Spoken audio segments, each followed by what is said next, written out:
आप सब खैरियत से होंगे। और आज के इस वीडियो में आपको बताऊंगा कुछ जो फंक्शन रह गए थे कंट्रोलर में, उसके फंक्शन के बारे में बताऊँगा। कल मैंने आपको वाईफाई के बारे में बताया था कि हम अपने कंट्रोलर में कनेक्शन किस तरह कर सकते हैं, तो उसके कुछ बकाया जात फंक्शन थे।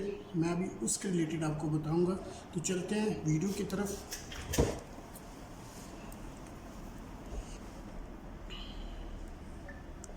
अच्छा, कल मैंने आपको वाईफाई कनेक्शन के बारे में बताया कि हम अपने कंट्रोलर में इंटरनेट का कनेक्शन किस तरह दे सकते हैं, जो हमने कनेक्शन के ऑप्शन से हमने लिए थे। ठीक है, तो ये चीज़ होगी। इसके बाद मैं आपको बताऊंगा कि इसके अलावा हमारे पास कौन कौन से फंक्शन हैं सेटिंग में, क्योंकि ये सेटिंग में कनेक्शन का ऑप्शन था। तो इसके अलावा मैं आपको बताऊंगा ब्लूटूथ का ऑप्शन है।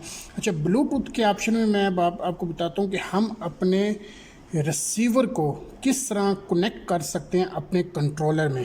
तो इसके लिए मैं ब्लूटूथ में जाऊंगा। ब्लूटूथ में अभी देख सकते हैं कि यहाँ वो मेरा, क्योंकि ऑलरेडी ये रिसीवर कनेक्ट है, ये देख सकते हैं मेरा ये ऑलरेडी रिसीवर कनेक्ट है इसके साथ। ये जो ना इसका सीरियल नंबर जो इधर शो होगा, मैं आपको दोबारा डिस्कनेक्ट करके भी बता दूंगा।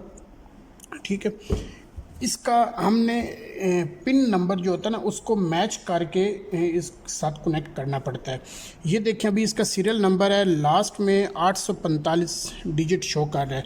जब भी हम अपना ब्लूटूथ ऑन करेंगे तो हमने इसके साथ अपना कनेक्ट करना है। तो इसको कनेक्ट करने के लिए हमने किधर जाना पड़ता है वो मैं आपको बता दूं। पहले कनेक्शन में गए, यहाँ आपके पास ऑप्शन होगा कनेक्शन। ठीक है, यहाँ से भी आप ले सकते हैं। इसके अलावा हम यहाँ से भी ले सकते हैं।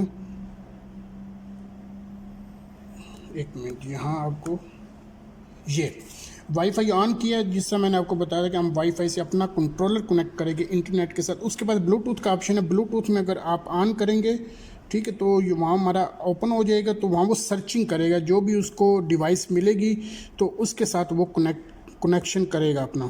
ठीक है, तो इसलिए हम अपना सबसे पहले, अगर मिसाल के तौर पे हमने एक कंट्रोलर से मुख्तलिफ जो ना रिसीवर चेंज करते रहते हैं, तो इसलिए तो हमें हर बार अपना रिसीवर का सीरियल नंबर अटैच करके उसके साथ कनेक्ट करना पड़ेगा।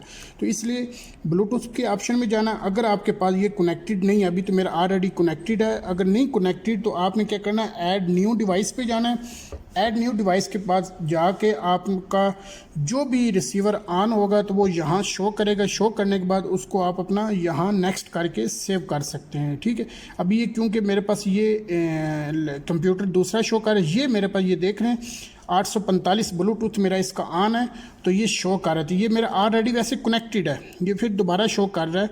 ठीक है, तो मैं आपको समझाने के लिए सिर्फ ये तरीकाकार बता रहा हूँ कि नेक्स्ट करेंगे, यहाँ इसको अनचेक करने के बाद या फिर उसको सेव कर देंगे तो वो हमारे साथ कनेक्टेड हो जाएगा। ठीक है, ये तो होगा तरीका कि हम अपने ब्लूटूथ को कैसे कनेक्ट करते हैं अपने रिसीवर के साथ कंट्रोलर में। ठीक है, उसके बाद ये कुछ और ऑप्शन है इसमें।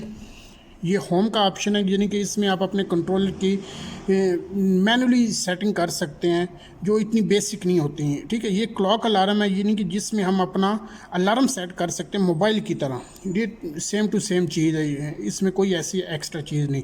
लॉक, ये इसमें हम अपना कंट्रोलर को लॉक लगा सकते हैं मोबाइल की तरह की। हमारी कोई पर्सनल चीज़ होती है, डाटा होता है कंट्रोलर में सर्वे के रिलेटेड, तो हम उसको सेव करने के लिए यहाँ अपना पासवर्ड भी लगा सकते हैं। उसके अलावा साउंड नोटिफिकेशन है कि हम अपने जो भी कीपैड यूज़ करते हैं उसके साथ अपना साउंड लगा सकते हैं, उसका एक ट्यून लगा सकते हैं। तो ये वो ऑप्शन है। इवेंट्स में है, प्रोग्राम में भी, नोटिफिकेशन में भी है, स्क्रीन टैप है, यानी कि इसमें आप पे डिपेंड करता है। मगर ये ज़्यादातर कुछ भी नहीं लगाते क्योंकि डिफ़ॉल्ट होते हैं। उसके बाद हम अपनी बैटरी को चेक कर सकते हैं कि ये बैटरी इसकी कितनी रह गई है, या ये कौन सी बैटरी, अगर मिसाल के तौर इसकी बैटरी कुछ अरसे के बाद इसकी डेड हो जाए तो हम उसके बाद इसकी पहचान कर सकते हैं कि इसमें बैटरी फिक्स कौन सी बैटरी है।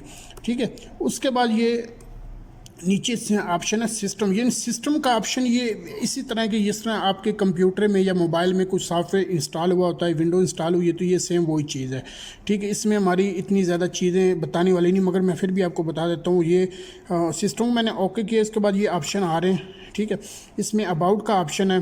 अबाउट में वो ये बता रहा है कि इस विंडो के रिलेटेड बता रहा है कि विंडो कौन सी है, ठीक है, और ये कब इसकी बिल्डिंग यानी कि बिल्ड हुई है।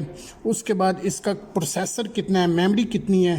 ठीक है, मगर ये हमारे काम की चीज़ें नहीं, ये इसका सर्टिफिकेट है, यानी कि ये ट्रिम्बल का कंट्रोलर किस कंपनी ने बनाया, कब बनाया है। ठीक है, ये उसकी थोड़ी डिटेल है। ठीक है, ये बैक लाइट है। बैक लाइट में वो आपको बताता है कि अगर आप कंट्रोलर को यूज़ नहीं कर रहे तो ये कितने टाइम तक आपका कंट्रोलर उसी हालत में स्टिल रहे, ऑन रहे। ठीक है, ये उसकी टाइमिंग लिखी हुई है, 3 मिनट के लिए, 2 मिनट के लिए, 4-5 मिनट के लिए, जितने मिनट के लिए आप लगाना चाहते हैं। ठीक है, ये कार्डल है, ये कंट्रोलर की ऐसी जो ना बेसिक इसमें फंक्शन है। तो ये कंट्रास्ट है, इसमें हम अपने कंट्रोलर के स्क्रीन का जो ना कलर चेंज कर सकते हैं, डार्क भी कर सकते हैं, लाइट भी कर सकते हैं, नॉर्मल भी कर सकते हैं। ठीक है, उसके अलावा कंपास है। कंपास में आपको पता है, कंपास आपको डायरेक्शन बताती है नॉर्थिंग ईस्टिंग की और 360 डिग्री में, मगर इसको भी हमें छेड़ने की ज़रूरत नहीं है क्योंकि सारी डिफ़ॉल्ट होती हैं। ठीक है, उसके बाद ये कुछ ऐसे फंक्शन जिसका हमारे साथ कोई ताल्लुक नहीं है, हमारे एक सर्वे के रिलेटेड का। अच्छा, इसमें ये एक जीपीएस का है, इसमें हमारे पास जो यूज़ हो रहा है ना, जो वाईफाई के साथ अटैच जो सेटेलाइट हैं वो COM3 के रिलेटेड है। ठीक है, इसमें ये बताया गया है। उसके अलावा ये मेमोरी की, इसकी मेमोरी कितनी है, कंट्रोलर में कितनी MB या कितना डाटा स्टोर कर सकता है एक वक्त में। उसके बाद मैनेज प्रोग्राम, आप प्रोग्राम मैनेज कर सकते हैं इसमें। रीजनल सेटिंग, ये आपका कि इस वक्त यानी कि इसकी क्या डेट है, टाइमिंग है, या किस सिटी में आप, और क्या लैंग्वेज है, इसके रिलेटेड ये बताया गया रीजनल सेटिंग में। रिमूव प्रोग्राम, अगर आप कोई प्रोग्राम रिमूव करना चाहते हैं तो इसमें ये बताया गया है। सिस्टम इंफॉर्मेशन में आपको ये इसके कंट्रोलर के में बताया कि इसमें कौन सा प्रोसेसर है, ठीक है, क्या चीज़ इसमें इंस्टॉल हुई है, मगर ये कोई ख़ास प्रोग्राम नहीं है। ठीक है, उसके बाद हम वापस अपने उसी मेन्यू में चले जाते हैं, यानी कि सेटिंग में हम गए थे, आपको कनेक्शन के रिलेटेड बताया था। उसके बाद ब्लूटूथ का बताया था, अभी क्लॉक अलार्म का बताया, लॉक का बताया। ठीक है, सिस्टम का बताया, सिस्टम में भी वही आपको जिससे पहले चीज़ें बताई हैं। उसके बाद पर्सनल एक मैसेज है, ऑप्शन है पर्सनल में, ये कि आप अपना डाटा इसमें स्टोर कर सकते हैं, यानी कि ऑनर इंफॉर्मेशन, यानी कि बड़ी कंपनी में ये होता है कि मुख्तलिफ GPS होते हैं, मुख्तलिफ कंट्रोलर होते हैं जो हर सर्वेयर के पास होते हैं, तो उसकी डिटेल रखने के लिए उसमें इन्होंने हर जो होता है सर्वेयर या जो भी इंजीनियर होता है उसके नाम पे वो कंट्रोल होता है, उन्होंने अपनी उस नाम की पहचान रखने के लिए इधर अपना डाटा इनपुट किया होता है। ठीक है, ये देखें, इसमें वो इंटर कर सकते हैं। उसके अलावा ये वो चीज़ें आप इसमें कोई भी सेटिंग कर सकते हैं अपने